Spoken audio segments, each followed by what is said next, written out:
Welcome to Pennsylvania in Focus. I'm Kristen Smith, Pennsylvania editor for the Center Square. Joining me today is the Center Square's Pennsylvania reporter, Anthony Hennon. So Anthony, this week you were reporting on our ongoing EMS funding crisis. I'd say most people listening are familiar with those community barbecues and bingos and raffles that are meant to support local fire stations and paramedics and other EMS services. But I don't think many people realize just how much these local organizations depend on this for their funding, for their operations. So can you talk a little bit more about what this means for them decades on in certain cases?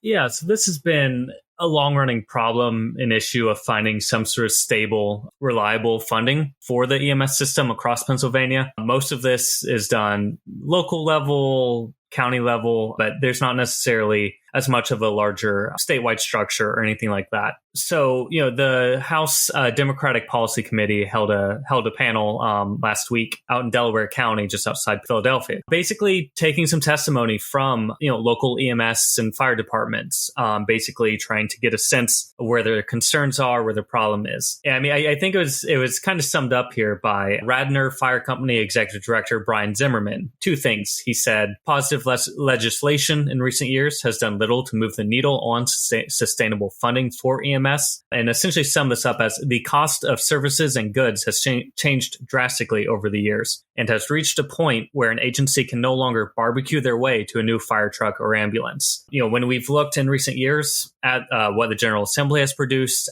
they've given localities and counties a little more flexibility on passing taxation to fund EMS services, either in a smattering of different ways. But that's generally giving local areas more tools to try to raise funding. But the bigger problem is not having enough reliable funding outside that, especially for rural areas that are losing population and jobs, other areas where costs are just outpacing what these companies can cover. When you look at how much, say, a fire truck would cost, back in 2000, the average one that some fire departments would buy, it was about $175,000. Today, they estimate a similar truck running them $800,000 to $1 million.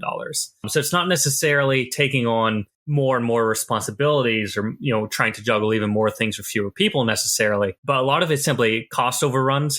It's really catching up and making it harder to hit a budget where you can actually cover some of these costs through basic fundraisers that the community joins in. There's also an issue of volunteerism has really bottomed out in Pennsylvania. As more people have left the Commonwealth, you're having many fewer people around to volunteer as well. Some of these fire department leaders pointed out the disappearance of shift work. You simply have fewer people available to be on call to help deal with these calls, along with issues of reimbursements. When you're talking about ambulance services, you have low reimbursements coming from Medicaid and other sources. Essentially, these ambulance services are operating at a loss, not even getting enough back to cover the cost of running out an ambulance to help someone. So there's a lot of different forces at work here, and there hasn't really been a viable long-term solution worked out, either on the local level or on the state level. So, as you mentioned, costs have risen, state funding has not. What's going to happen to EMS if the state doesn't start to pony up more money? That's a good question. I think some of it you've seen consolidation happening, which doesn't necessarily save money or lower the need for as many people, but it does at least pull some resources or allow some coordination to go on. Others, it's, these local places try to get by and do what they can. But a lot of this has been people getting overworked, which kind of leads to a negative spiral here, where the more people get overworked, the more likely they are to leave. When you're looking at EMS workers, their turnover rate is about 30% because they can make more working at, local Sheetz or McDonald's in some cases, and it's a much less stress on the job as a result. But a lot of these, you just get a lot of people who are either self-sacrificing to keep these things working, or more and more places, you're getting longer wait times for an ambulance, where maybe 15, 20 years ago, you might wait 10, 20 minutes.